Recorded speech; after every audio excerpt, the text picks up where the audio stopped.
Welcome, my name is Rihanna Titmarsh. The following presentation is looking at the study of differences in controlled motivation towards appropriate alcohol consumption between males and females.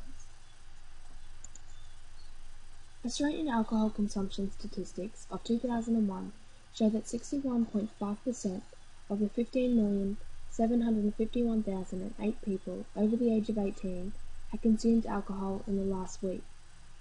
Of these 9,686,870 people, 48.2% consumed alcohol at least weekly. Of the 4,669,071 that consumed alcohol at least weekly, 12.8% rated at a high risk, including the 5% that rated at a high risk whom consumed alcohol less than weekly. This makes the total to 13.4% of people aged 18 plus rated at a high risk. In 2009, the same statistics were run. However, of the 4,669,071 that consumed alcohol at least weekly, 20% rated at a high risk. This shows an increase of 7.2%.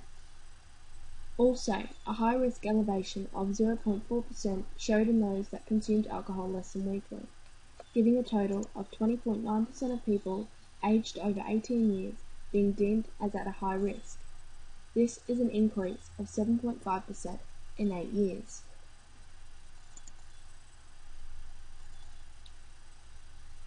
A study conducted in Germany examined the patterns of alcohol expectancies and alcohol use across age and gender.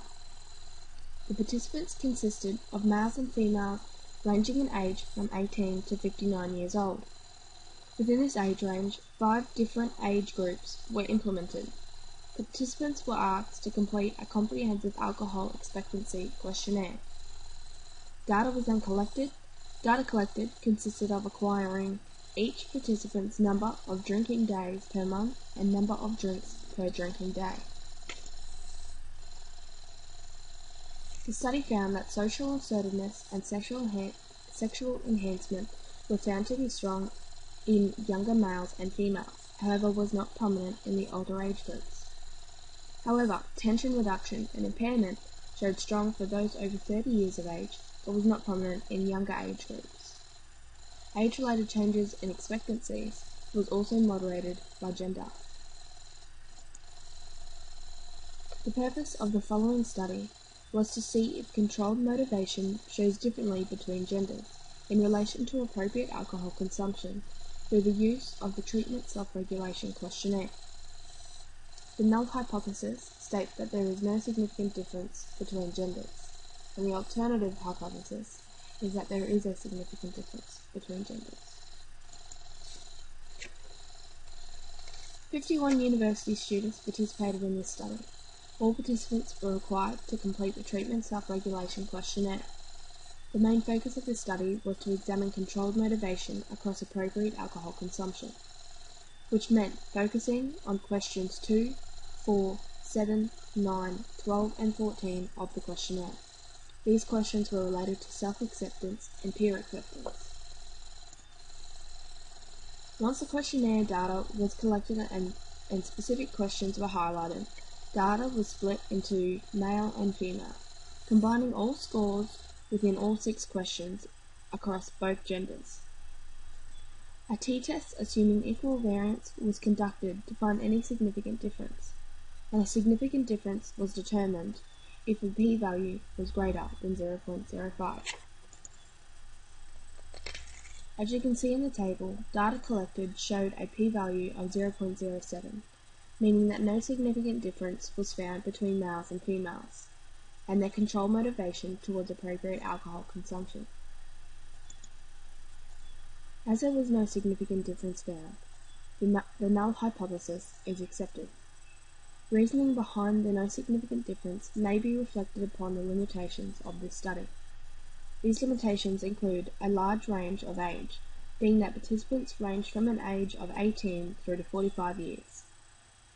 Although the Germany study had a larger age range, their data was broken up into age groups. As stated in research, different ages have different motivation behind drinking alcohol.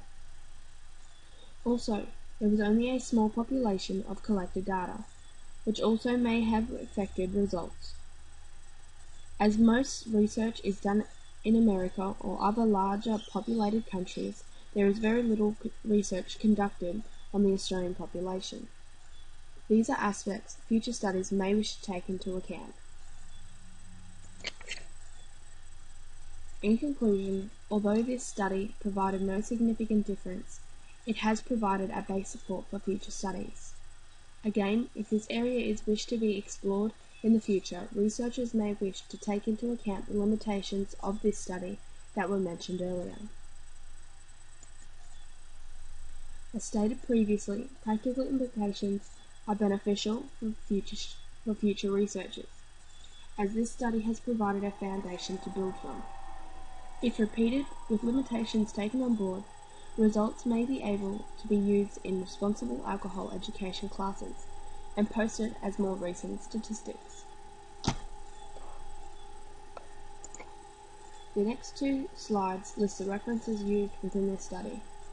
This concludes the presentation, and I hope you enjoyed.